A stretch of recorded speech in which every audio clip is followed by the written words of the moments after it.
Thank you for joining. Please help support the work that I do by donating. You can donate on my website. At the very bottom of this homepage, you can donate through Stripe, PayPal, or Buy Me a Coffee. You can also be a paid member to my Patreon channel and my Substack channel. All these videos I do are for free, so please help support the work.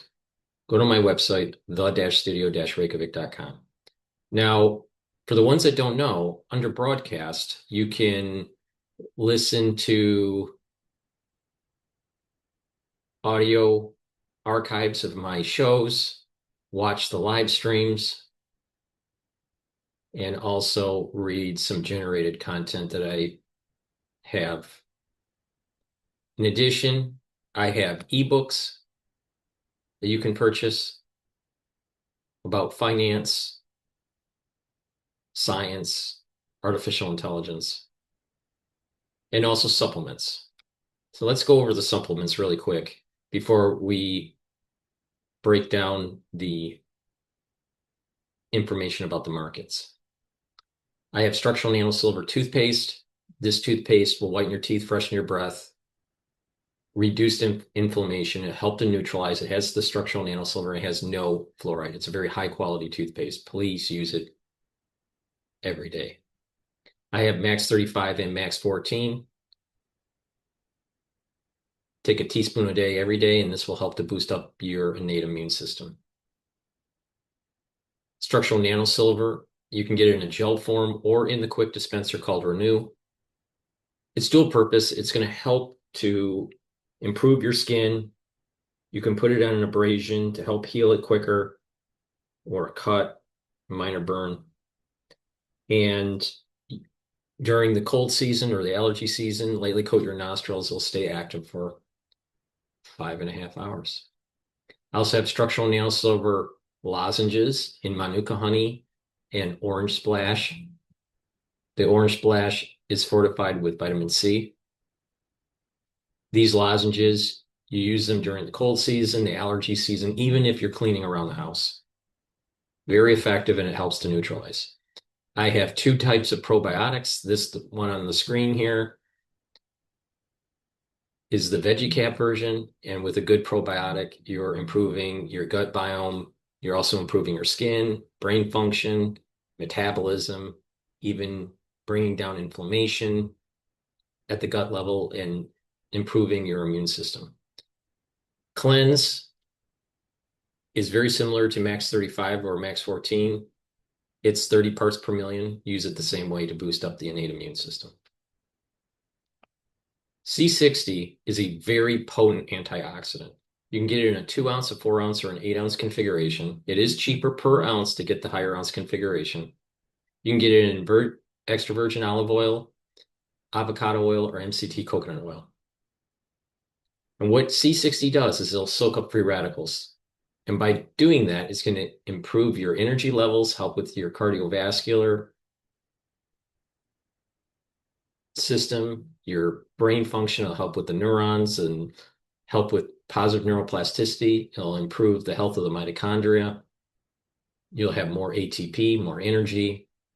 Your immune system and your endocrine system will improve. Very potent. It's about 1,000 times stronger than vitamin C. Take a teaspoon a day every day. It will also help with the basal layer of your skin. You'll notice that your skin is improving over time. Vitamin D3 helps to improve your cardiovascular health, helps to boost up your immune system, also helps with bone density. Vitamin C and magnesium helps with the skin, brain function, and immune system. Omega-3 helps with the cardiovascular system by bringing down inflammation, controlling your lipid profile, and reducing over clotting with the red blood cells. Ashwagandha root helps control your cortisol levels and your blood glucose levels, bring down inflammation, help with your cardiovascular system and your immune system. Good Night Formula has tryptophan, melatonin, and GABA and passion flower to get you into those 3 to 5 cycles of REM sleep and deep sleep, so you are consolidating memory, detoxifying your central nervous system, and you'll be well rested. by taking Goodnight Formula every day, you will slow down the aging process and improve brain function. I have a powdered version of the probiotic. On two previous screens, I showed the VeggieCap version. Resveratrol, very important. It's a strong antioxidant and helps with youthful gene expression. It helps the health of the mitochondria, so you have more ATP.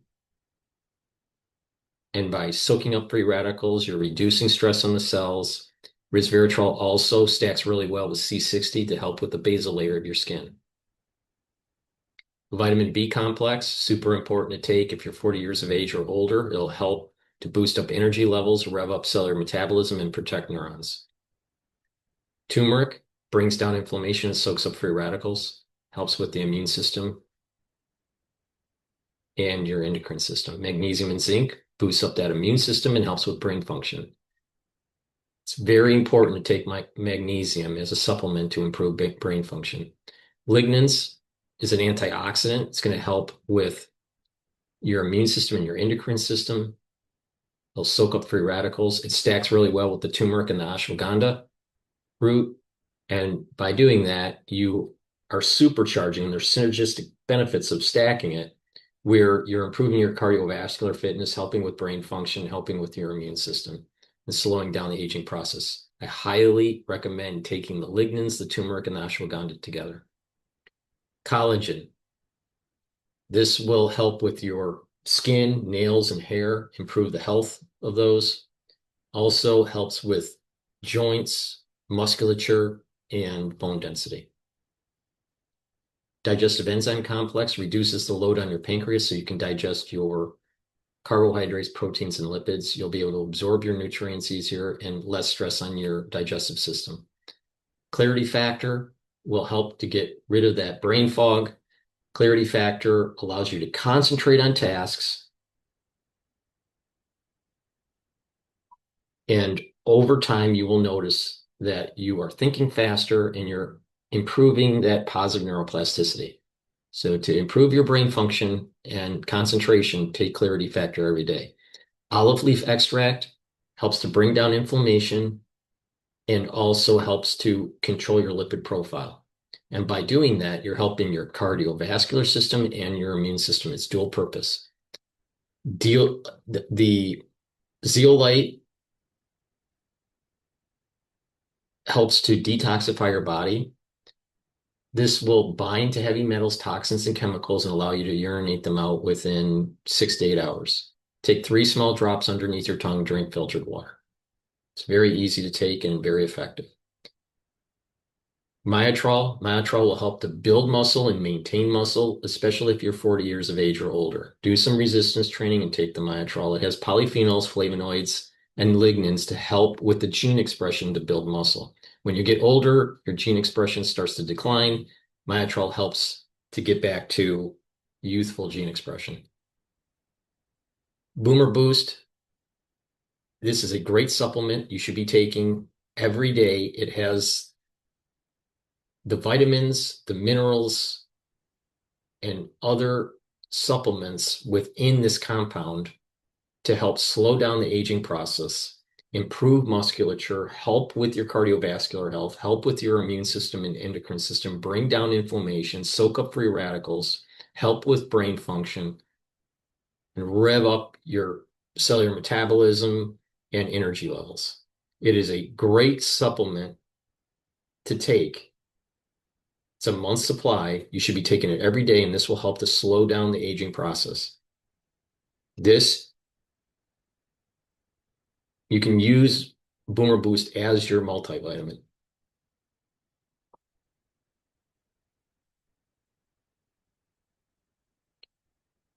Gladiator barley helps to bring down inflammation, soak up free radicals, detoxify your body, and build muscle. You can stack it with the Boomer Boost for added benefit or synergistic. You can also stack the heirloom barley with the Boomer Boost. Now, heirloom barley detoxifies your body, brings down inflammation, and soaks up free radicals with superoxide dismutase.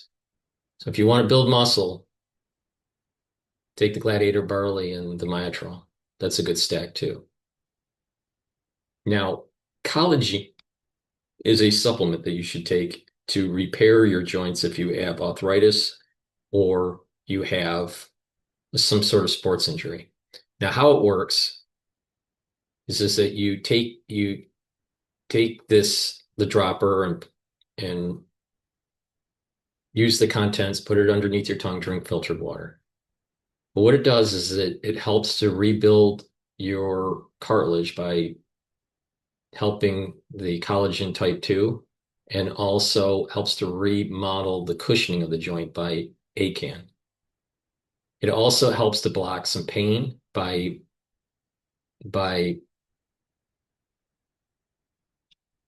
interacting with NaV 1.7. It stops erosion of the joint by inhibiting MMP3 and MMP13. And it also helps to recruit and activate the glucosamine. Helps to bring that glucosamine in to help repair the cartilage, and chondroitin. It helps to utilize the chondroitin.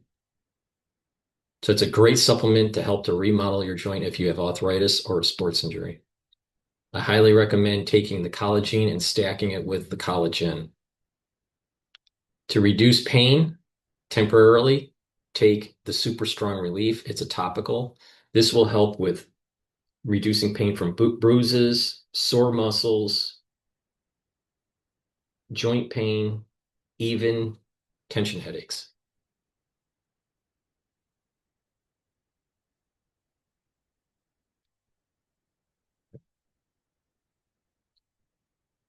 I have anti-aging boxes. I'm not going to go through them all. I have anti-aging boxes and longevity boxes that I've curated at different price points. It's a great way to start your anti-aging protocol. Or you can buy the supplements separately. It's up to you. But it is cheaper to buy it through the anti-aging boxes. And I have classes where you can join. You can log in as many times as you want, whenever you want, to learn about pulmonology and immunology. You get lots of videos, lots of PDFs. Once you sign up the module, you'll get a password to log in under classes. You type in that password and you'll be able to watch the videos and download the PDFs of the different subjects that are listed on the screen here. It's a great way to learn about how the human body works. So please go to my store, the-studio-reykjavik.com, and get the great products that I offer. And if you'd like to help support the work that I do, because all these videos are for free, please donate on my website through Stripe, PayPal, or Buy Me a Coffee, or be a paid member to my Patreon channel. And we're spending, American government spending so much money on pushing for AI and all this stuff. And then they were saying not allowing an Andrew and OpenAI to IPO. I'm thinking, well, then what about SpaceX? Why isn't that SpaceX that just, basically doesn't really have a product, and then getting so much money? Why they can IPO about these two companies, who are going to be the next giant of the new technology forefront? It's not going to be Facebook. Maybe it's Google, but you know what I mean? Google, Facebook, Apple, these companies, they're going to be the second tier. It's going to be the OpenAI and Andrew and Anthropic, these companies, that is going to the new frontier. So this is a free market. Everyone, if there's a demand and they have proven products, a lot of people use ChatGPT. Okay, maybe now they're not as good as, if you want to say, the Google one or whatever it is, but it is a stand of what's really good about ChatGPT that's different from Google. Is the fact that, OpenAI from Google. It's the fact that they're a standalone AI company. They don't do all these other bullshit like Google, which I don't like, because, it's like Google and Amazon, they're like Frankenstein. They attach themselves with all these different things, and they don't look like anything. What the hell is Google? What do they stand for? Are they AI company? Are they technology company? Or are they commercial? Are they YouTube? Like there's so many things, and they're Frankenstein.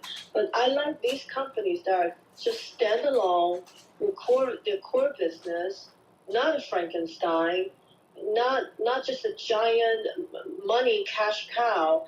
They're focusing on their products, and they need money.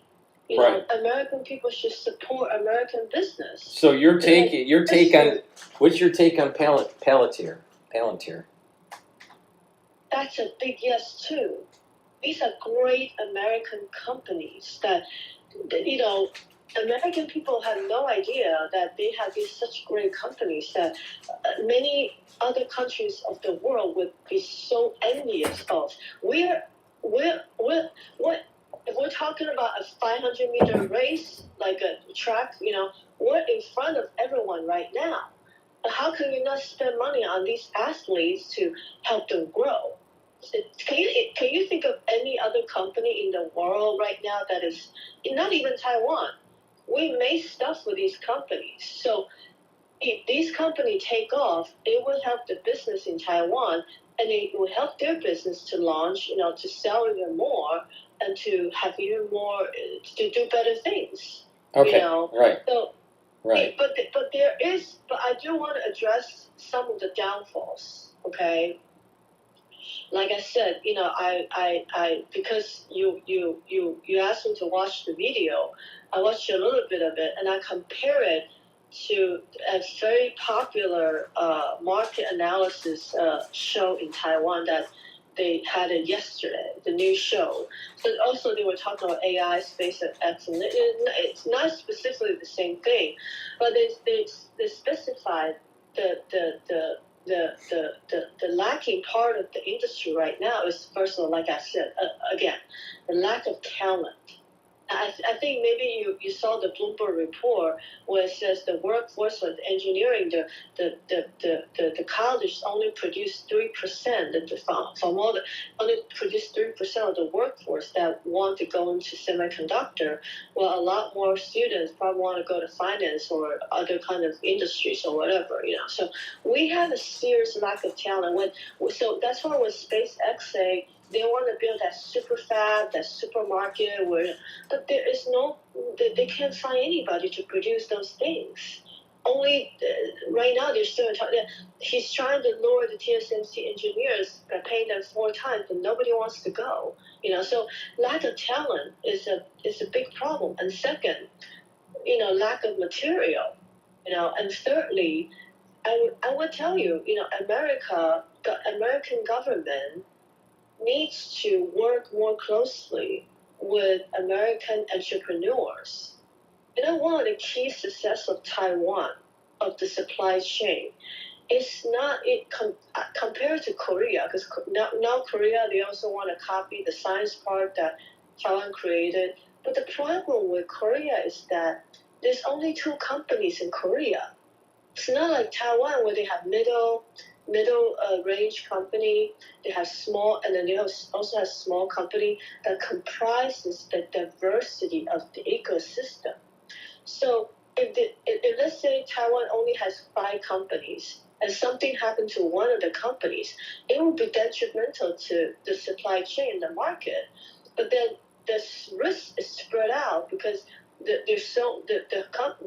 government helped so many companies to become part of the supply chain, and they do this by helping a lot of traditional business helping them into the next generation, being part of the technical, the supply chain.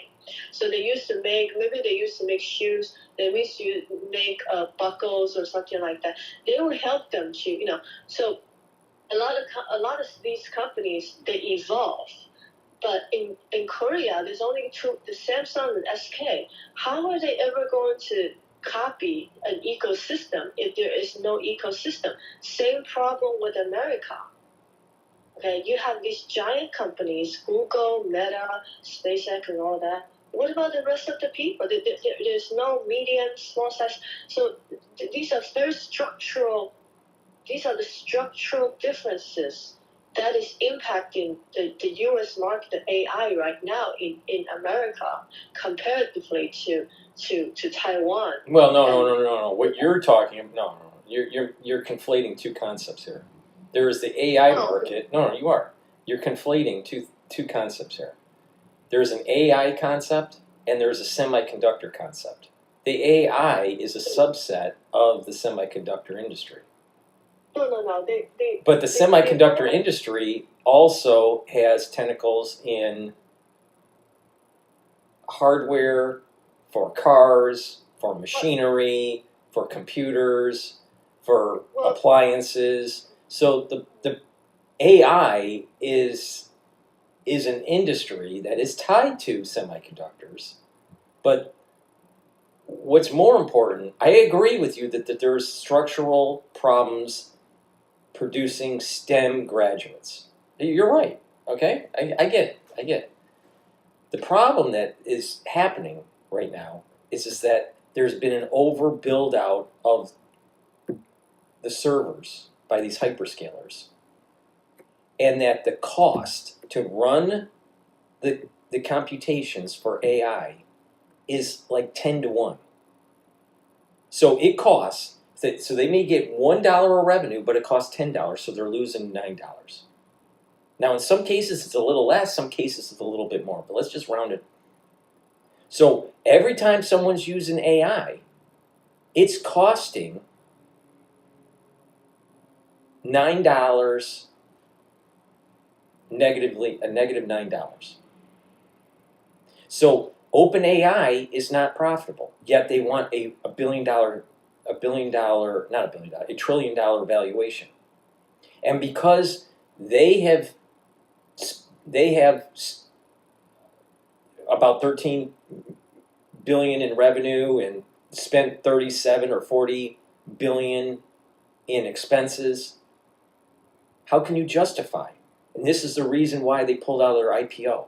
Because when people start to look at the financial statements, they're going to realize there's no there. There's no company. There's no beef. So here's the issue. Because of the circular financing, where OpenAI was buying all of the space on a lot of these servers that have been built out, Anthropic's doing the same thing, Meta's doing the same thing, Google, Amazon, right? They've all either bought space on servers with a third party, or they built their own.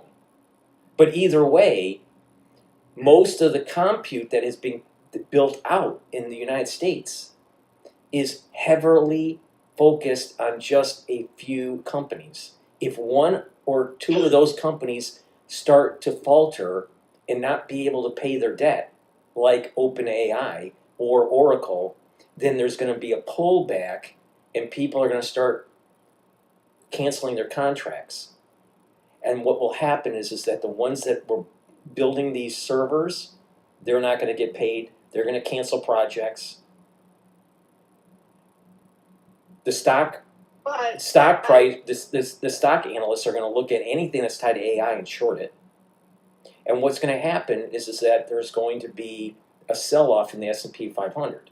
Now, I did an analysis, and if NVIDIA has a bad quarter, and when I say bad, meaning revenues are going down, not negative, but revenues are going down, the probability of a 20 to 30% correction on the S&P 500 in 2027 is 40 to 60%. Because NVIDIA is one of the key nodes for the circular financing. Yeah, we drive. Right, and all right. So when that all, if it happens and it starts to sell off, then these private equity companies and these venture capitalists are going to try to find an exit strategy. That exit strategy is tied into Trump trying to buy into companies like OpenAI as a national security issue and put it in a sovereign wealth fund. Now, there's a big question on if that sovereign wealth fund for the United States is even legal. So they're trying to get an off ramp because the VCs know that there's no beef in the burger for OpenAI or Anthropic. Now, Palantir, that's real. They're really data analytics using AI as a tool. The Alderaan, or however you pronounce that company, the guy that designed and sold his company to Zuckerberg for Oculus. But the thing is that that's a real company. But the point here is that OpenAI and NVIDIA and Oracle are on shaky ground. It's even questionable if Anthropic even goes IPO this year. Now, just recently, last night, OpenAI is getting sued by Apple because OpenAI has been doing espionage to try to find out what Apple's new product line pipeline is. I thought they were supposed to have a collaboration, OpenAI and Apple. No, well, they were on the back end, but they were also hiring Ives, which was the main designer for Apple, who retired, but then made his own company and sold it to OpenAI, and because he knows a lot about what's going on in Apple, and a lot of people went over from Apple to Ives to work on this new project, Apple is suing. All right, so the bottom line is that Apple is suing OpenAI to prevent them from making these AI products. OpenAI doesn't have any, there's a pattern here. OpenAI doesn't have positive cash flow. Meta, who has positive cash flow but a declining eyeballs because no one uses Facebook anymore, so they create these glasses so people are plugged into the platform. And so they have the data from the consumer to sell to the advertisers. Now, but Zuckerberg thought that he would need all this compute, so he created all this computation. Exactly what you want to. What is really concerning you? The point that I'm making is that they're in the AI bubble is starting to burst now. But it doesn't mean that it's going to affect the S&P 500 with a major drag down this year. It may be actually next year. Now, what is interesting is the S&P 500 is at 8 to 10% return. In 2023, 2024, it was like 25% return. Most of that was because of the Mag 7. People are moving out of the Mag 7. So most of the gains that have happened this year in the S&P 500 are not related to the Mag 7. So investors are already getting, the smart investors, the smart money's already getting out of the Mag 7. So the point here that I'm making, is that when it does burst, there are going to be a lot of servers that are just running idle. And what will happen is that those server farms are going to beg for anyone to do their compute. So they're going to drop their price. But they have a cost structure. And so tokenization is going to drop. Okay, can I say something now? Yeah. Because you've been all over the place now. You just named like 20 items. Okay, let me tell you something. From what I know about you all these years, you love apocalyptic theories, and I'm gonna tell you something, kiddo. You're wrong. You're absolutely wrong. Because you only look at America. You gotta look at the whole fucking world and open up your mind now. It's not as simple as these. Yeah, and you are telling me it's not. It's not. There's a lot of things behind the financing, behind what's going on. Everybody's trying to get to the pole position. We're running into the pole position, and you're saying that, oh yeah, this is time to, pull the rug out of, and you are talking about your own fucking American companies, and you want to pull the rug out of their feet at this moment just because you think there's no demand and the numbers don't add up. What about SpaceX? They don't even have any numbers, and they're selling, their papers like $1 trillion, $2 trillion and some shit like that. They don't even have any earnings, and people are still buying on it. There are people out there who thinks far more ahead than you do. And I think those people would be the correct one. And I know you have a lot of concern with and then there'll be a lot of servers left, and it'll be like a valley of circus, dead valley of circus, and the whole world is gonna come to a halt, and well, why would you want to let that happen? If you don't support these companies, if the U.S. government is not going to support them, you think, You think that the U.S. should support? Wait, no, hold on. You think the U.S. support? You think that the U.S. should The U.S. market is so greedy. Wait, Yes, you think that the wait? Stop. Let me say something. Let me finish. Yes, the U.S. market is very, very greedy, especially these finance companies, these banking companies. They wanted to see a fucking apocalypse, so they're playing into your appetite.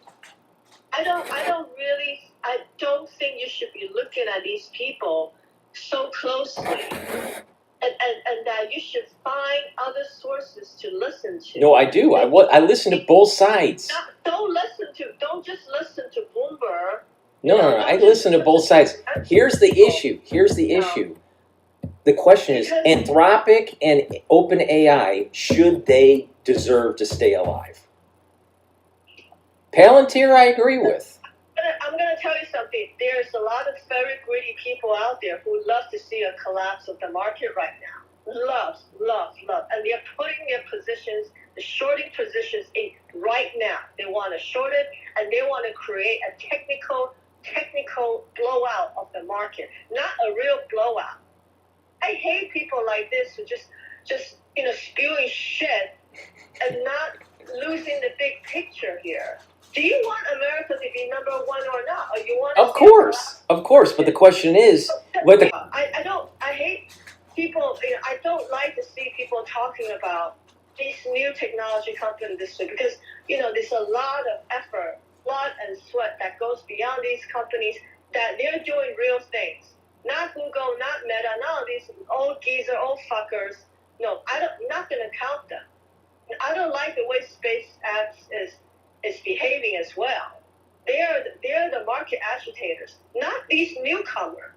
These newcomers are not the market agitators. They're the future of America. They're the future of the world. Because there's no other company like this, and you want to destroy these companies on your own. You're going to agree with the finance company, and they're going to see a collapse, and they're going to make tons of money, just shorting the shit out of it, or not even have an IPO because the numbers don't jump. Well, they're a new industry. I think we need fresh pair of eyes and fresh new analysts, not those old geezer analysts doing technical analysis and bullshit like that.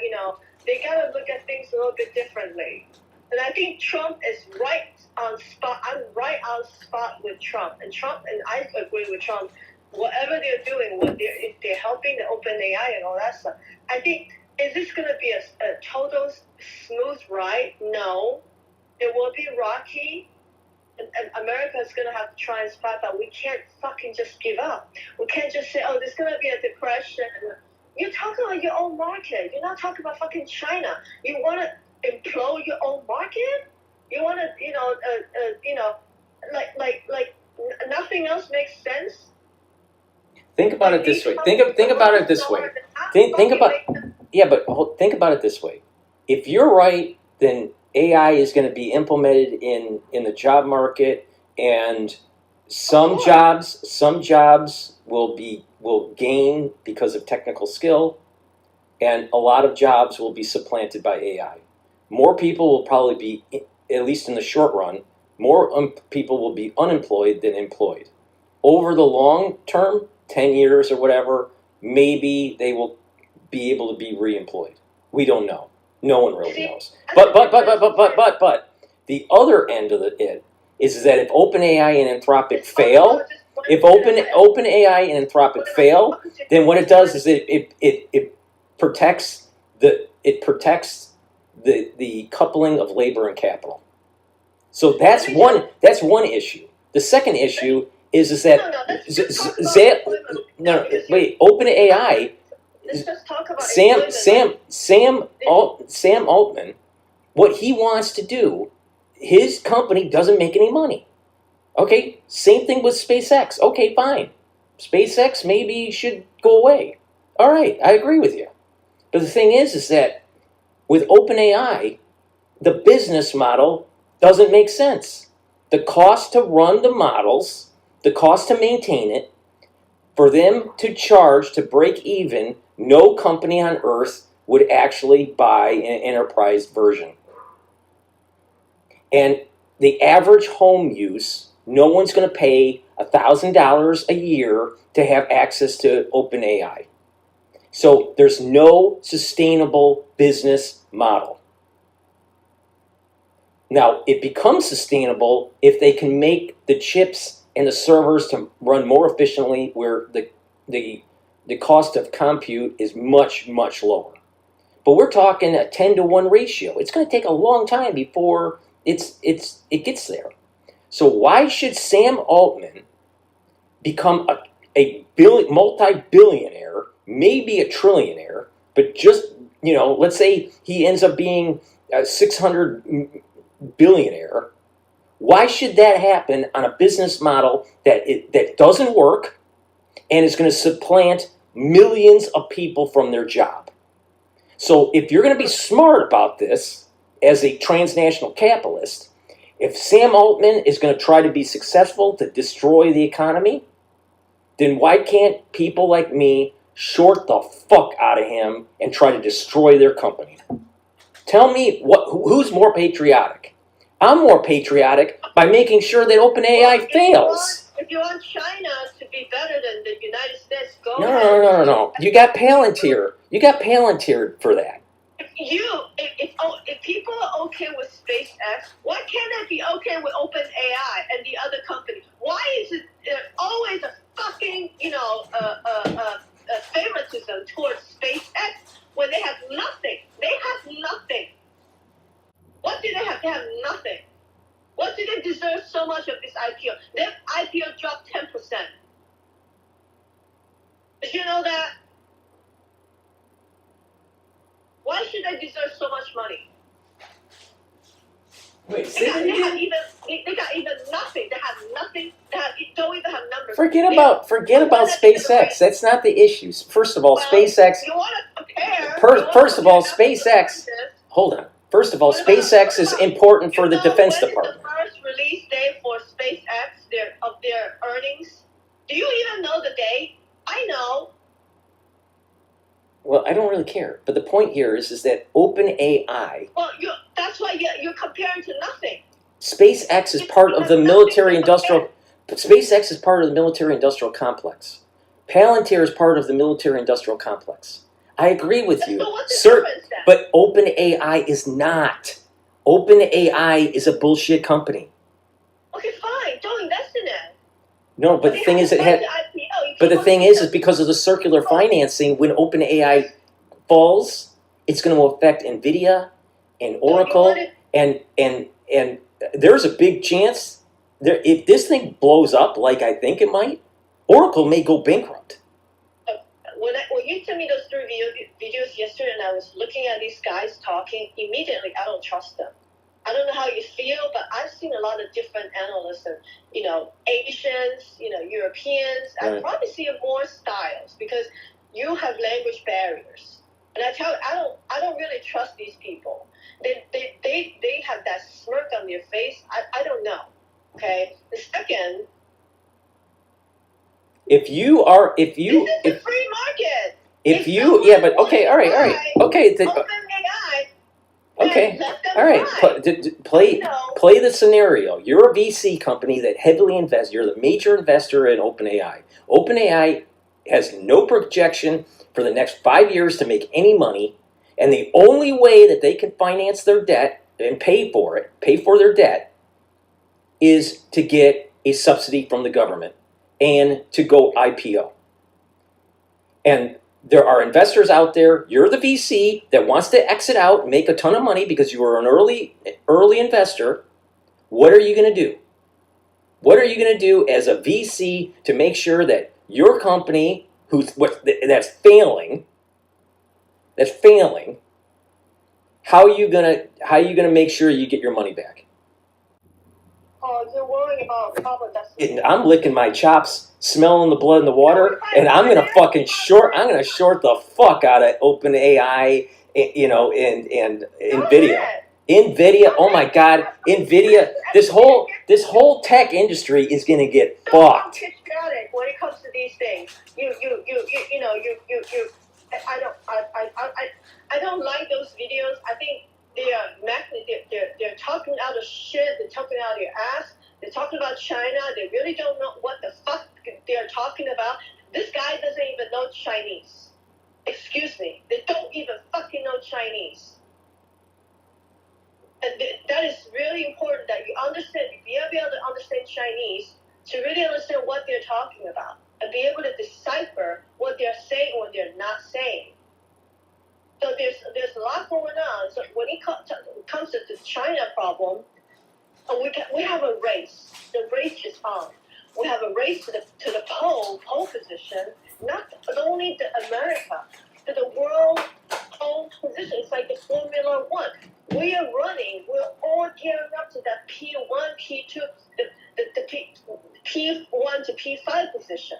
And we don't want to encourage any more other companies like Google or Meta. These gigantic. We're already there. We already there. Encourage other companies to come up. You're missing the point. Facebook was nothing. YouTube was nothing. They were all nothing. They're all none that were making money in the beginning. And people invested in them because they see a future in them. So but it took Elon Musk to buy Twitter. It took Elon Musk to buy Twitter so they make money. But okay, all right. Here's the point. Here's the main point. Oh, it's just an idea. Here's the main point. Where is the LLM models can be subsumed by other companies as OpenAI and Anthropic fail. So as long as Palantir and our industrial complex, I think the valuation is probably too high. I do agree with you. The company isn't even worth $100 billion. That doesn't mean that it's going to fucking depression. It doesn't mean that. It's you people fanning these apocalyptic, theories. Things haven't even happening, and you guys are already predicting the end. I mean, let it happen first, maybe, right? And then see what happens. Like I said, everything new is born out of chaos. And if you're afraid of the chaos, nothing will come out of it. Right. So you're just playing right into what people are going to do. They are going to burn down parts of the AI infrastructure. They're going to burn down some of these companies that have been swindling investors. There's a story that is being manufactured in the media.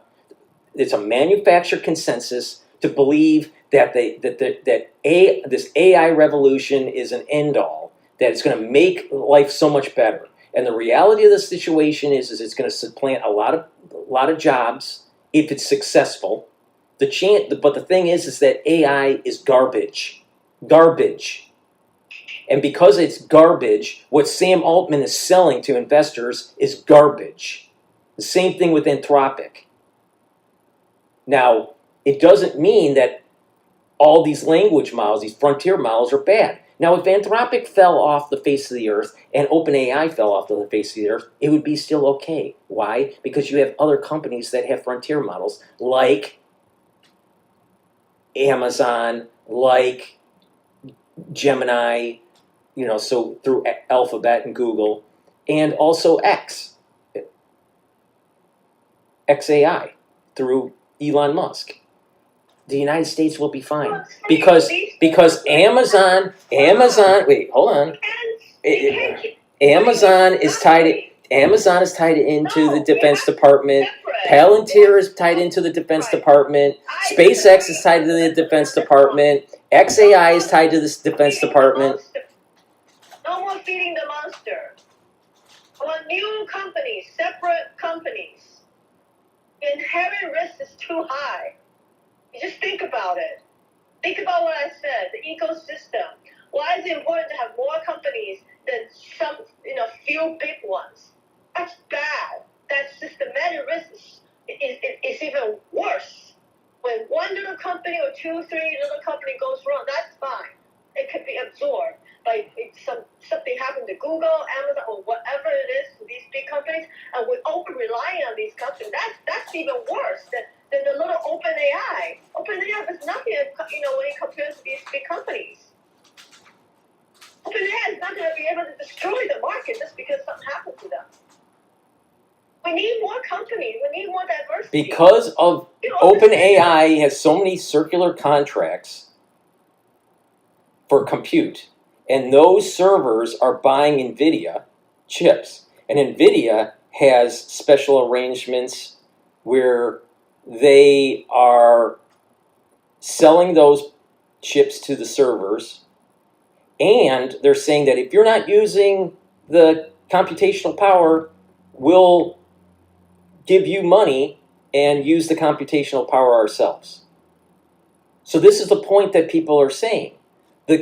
The compute that is being built out, we're told in the media there's not enough of it, and they have to keep on building and building and building because we need so much compute and it's constrained. But that constraint is on because of two main companies, OpenAI and Anthropic. If the user base doesn't grow or doesn't want to access their models as often as they thought, there is no need for all of the servers that have been built already. And the signs are already happening when you have Zuckerberg saying, oh, we have more space on our servers, so we're going to loan it out to other people to use. It's already starting. It's already starting.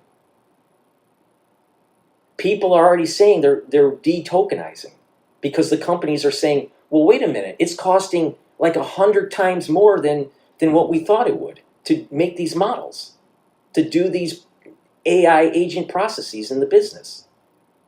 And they're blowing their budgets. The damn thing isn't efficient and effective in terms of work product, let alone the cost. The business model doesn't make sense. And this thing's going to blow up. And when it blows up, you're talking trillions of dollars of market capitalization wiped out.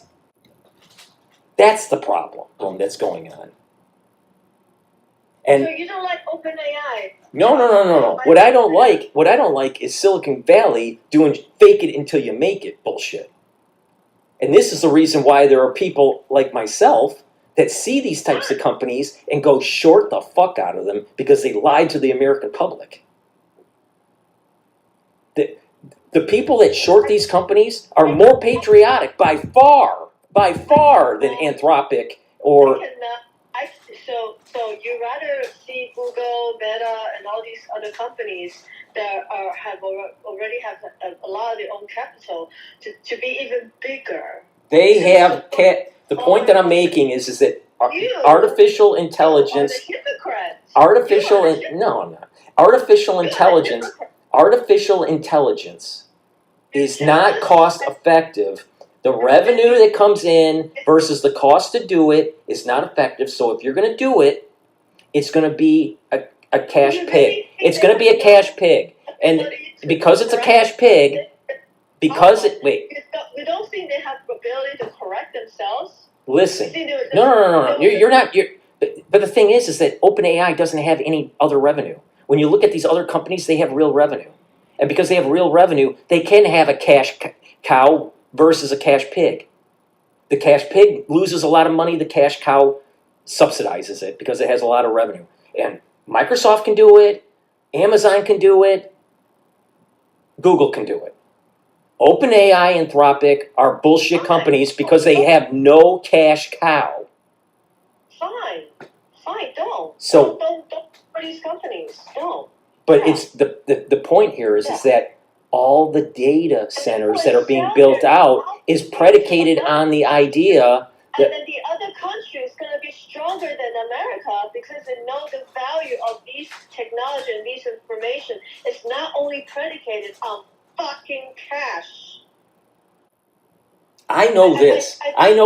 A business that can't make money doesn't survive. If everything is measured about money, then go ahead and believe all your evaluations. Go ahead and believe whatever they say. What do you expect me to say? No, I think the AI bubble is starting to deflate now. Okay, fine. Believe that. I have. And if things are so hunky dory, why did OpenAI decide not to go at IPO? I don't know. Oh, I know, because there was no one that was willing to buy it when the banks were running around trying to underwrite it. Maybe because of the lawsuit. Maybe there's some other reasons.